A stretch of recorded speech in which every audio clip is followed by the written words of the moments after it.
Folks, we stand right now to what I'll call a 1776 moment in this country. We can decide whether, back in 1776, we got to decide whether we wanted to stay part of the monarchy or whether we wanted to become free people, independent people, and control our own destinies. And we have that same choice now at the federal level as well as the state level.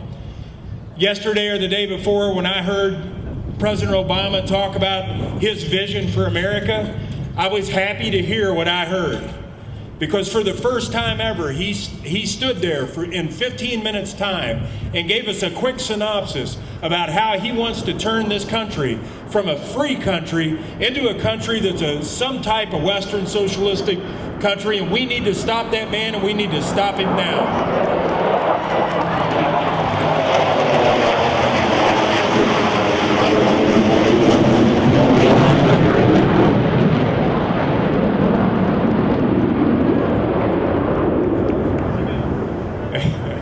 We have the same situation in Frankfurt these days. We have the opportunity to change the direction of this country. I don't know if you're aware of it or not, but over the last 10 years, we've gone from about $3.5 billion worth of municipal debt to almost $10 billion. Our public employee pension plan has gone from $500 million overfunded to $34 billion underfunded in just 10 years. Our state debt and underfunded pension obligations now account for every tax-paying family in Kentucky. It amounts to $24,500 per tax-paying family. That's the tab on you just for your state debt, folks. We have to get in front of this snowball. We have to turn it back around. If we continue to elect the same people over and over again, we're going to continue to get the same results that we have today. And one of the results I want to remind you of is our personal income in Kentucky. We have no prosperity in this state, and we should. We have wonderful people. We have wonderful resources. We have an awesome location. We're in the middle of the eastern half of the United States, and we should have jobs aplenty, but we don't. Our personal income growth over the last 10 years has just been 4.3%. And that's not a yearly number. That's been our growth for 10 years. Over that same time, inflation has gone up almost 27%. Our personal income growth in the average state has been close to 17%, but for us it's just 4.3. And the reason is we have a tax system in Kentucky that does more to run business away from this state than it ever will to bring it in. And we need to take that tax system, strip it away, and replace it with a consumption tax, a single rate consumer sales tax on all goods and services at the retail level. It'll make Kentucky the most prosperous state in the nation for attracting new businesses. Not only will new companies come, but companies that are already here.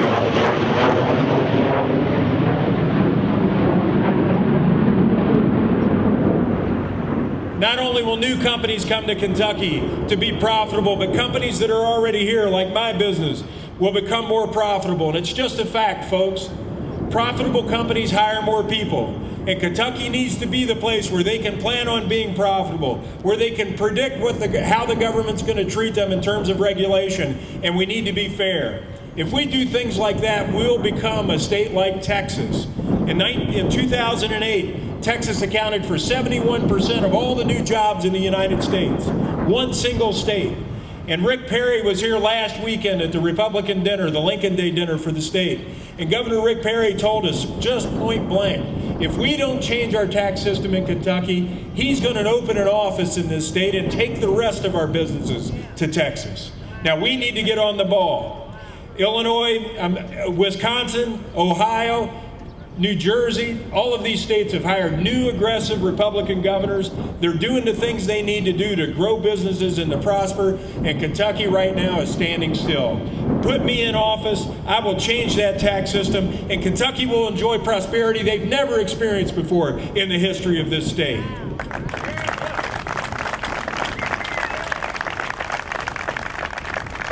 We must convert our tax system, or our education system, folks. In 1998, I started a scholarship program with a group of business people in Louisville called School Choice Scholarships. And the reason I started that scholarship program was because years ago, I was one of the kids that this scholarship program helps. And what I mean by that is I grew up in a family that basically was what we would consider a broken family these days. My father's a career criminal, has been in prison most of his life and will be until he dies. My mom was one of those people that dropped out of high school, was a mother at 16 and a grandmother at 30. I grew up with the types of chaos that a lot of people experience today. But I understood it because I had a great-grandfather that just stood in front of me and told me, Phil, if you believe in the American dream, you can do anything you want. And that means working hard, paying attention in school. Don't spend all the money you make, and you can become anything you want in America. In 1998, I started a scholarship program to help low-income kids in Kentucky or in Louisville to leave our failing public schools and go to private schools. We've taken 3,600 kids out of Jefferson County's public schools and put them in Louisville's private schools. And let me tell you, these kids come from families that make $12,000 a year and usually headed up by a mother or grandmother with 3 kids in their care. And only 40% of them can read at grade level when they come into our program. Only 28% can do math at grade level. But after just 3 years in private schools where the expectations are higher, the curriculum's more rigid, and discipline is required, 96% of these kids can read at or above grade level, and 81% can do math at or above grade level. And this is just because we changed the condition of the school that they were in. That opportunity needs to be made for every public school student in this state. And I will do that as your governor.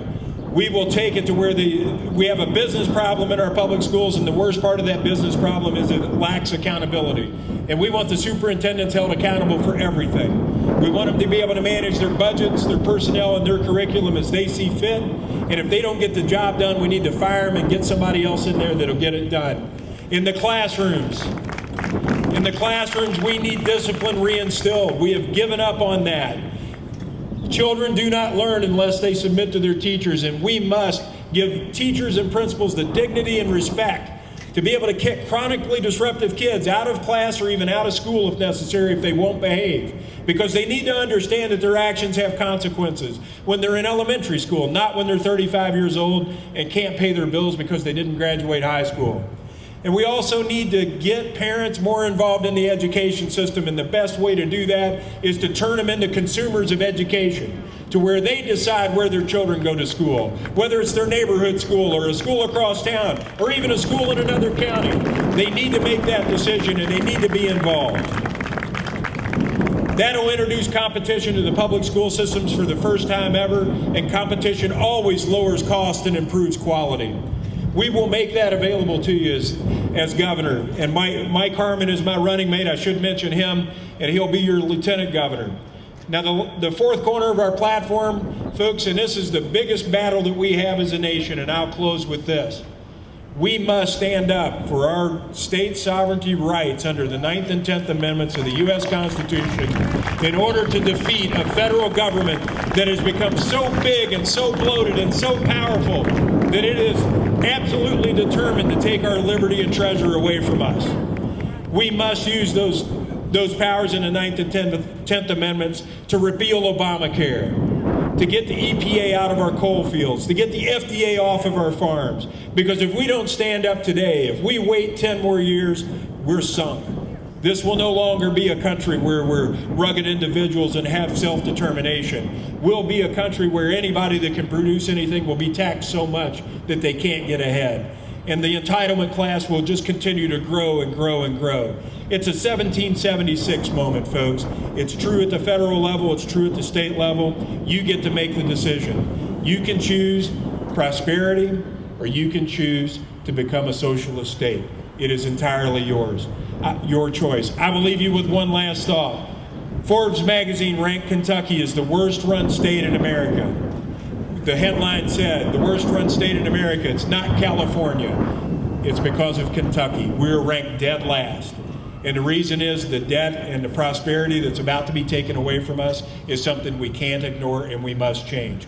Step out on May the 17th and make sure you vote for the Moffett Harmon ticket and every other liberty candidate that's out there, because today's the day to take our country back. Thank you and God bless.